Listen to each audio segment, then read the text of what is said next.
Jha, who was a former Congress leader. He could give us a perspective on what really happened. Mr. Jha, thank you very much for joining India today. Here is Kapil Sibal, another tall senior Congress leader who's decided to call it quits. He's now been backed by the Samajwadi Party as he files his nomination for the Rajya Sabha. How would you look at this?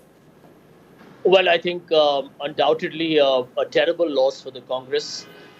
He's been a formidable political asset for the party, not just as a great lawyer, but as a phenomenal parliamentarian, and somebody who I think has always stood for the right, secular, inclusive, progressive causes. You can see the battles he takes up in the Supreme Court.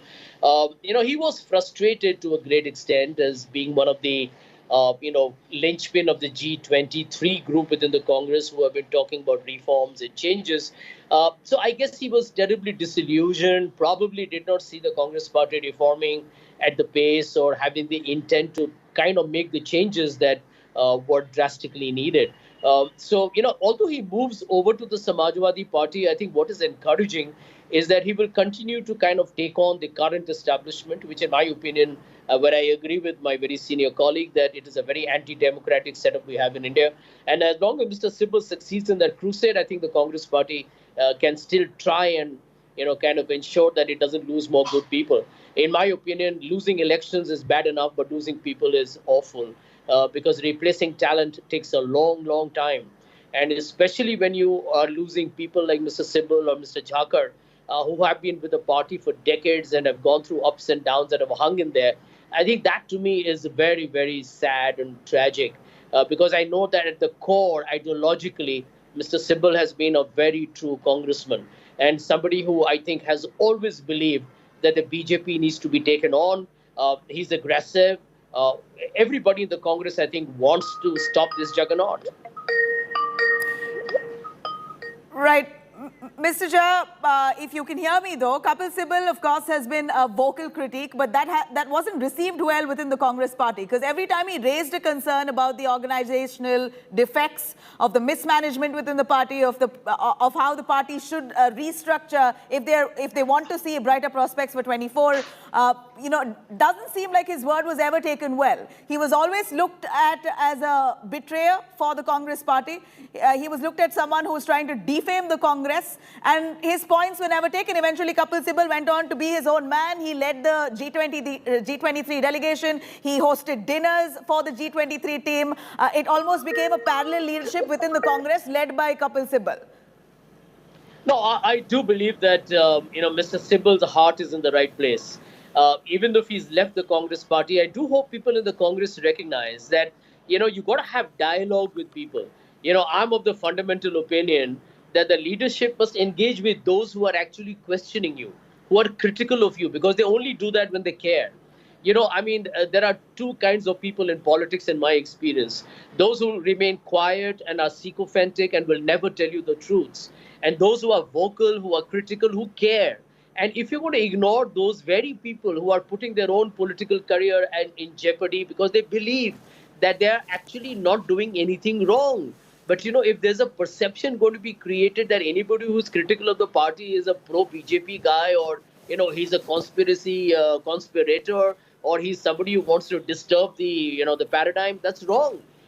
Challenging a system that is not delivering is exactly what democracy is all about. So I do hope, the Congress leadership kind of wakes up to this reality that while you can lose a Hardik Patel who was there for a couple of years, losing Mr. Jhakar, who's, I think, in my opinion, a very committed congressman till he's now joined the BJP, unfortunately, I would say. But Mr. Sibal, I'm glad is staying on, at least with a party that has been a Congress's political ally. And I know Mr. Sibal well enough to tell you with a lot of confidence that he is not going to compromise on his ideological stance. And that, to my mind, is a lesson for all those people in the Congress that you need to stop these leakages. You got to work on it with the determination to say, listen, today I will make a list of 25 people in the Congress who are unhappy. Then we're going to reach out to all of them, listen to them with respect. You're not doing anybody a favor. If the Congress party is to defeat the BJP, it has to start by first getting its house in order.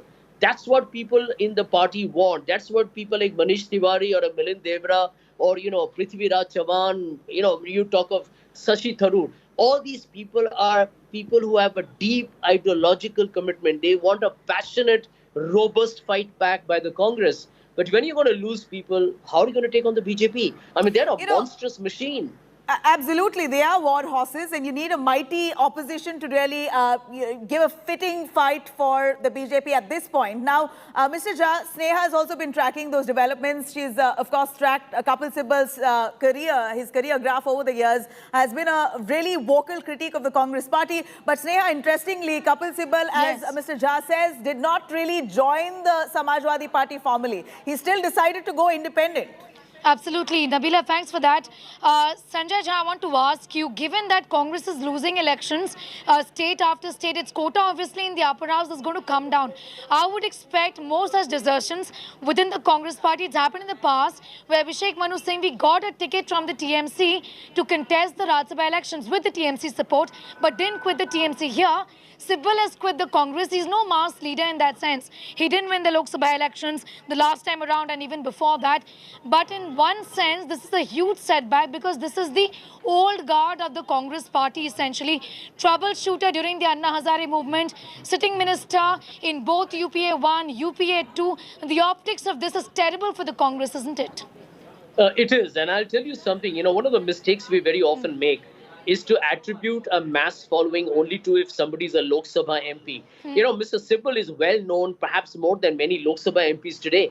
I mean, he's got an influence with large sections of India.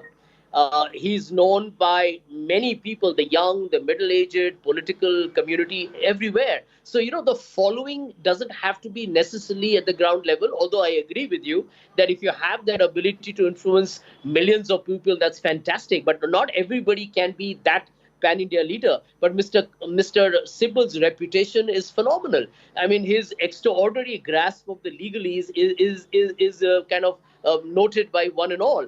But you're right. I mean, the Congress has to do something about it now. Now or it's never, because there must be so many other people within the Congress who are disillusioned or, kind of demoralized today, who are not speaking up. And, my concern is Mr. Sibal is leaving, and that's a headline. But what about the thousands of workers who are today joining the BJP or other parties at the ground level, unsung heroes who actually work for you at the booth level? Can you imagine that loss? You cannot replace losing anybody. A Congress ideologue has to be stopped from getting out of the door.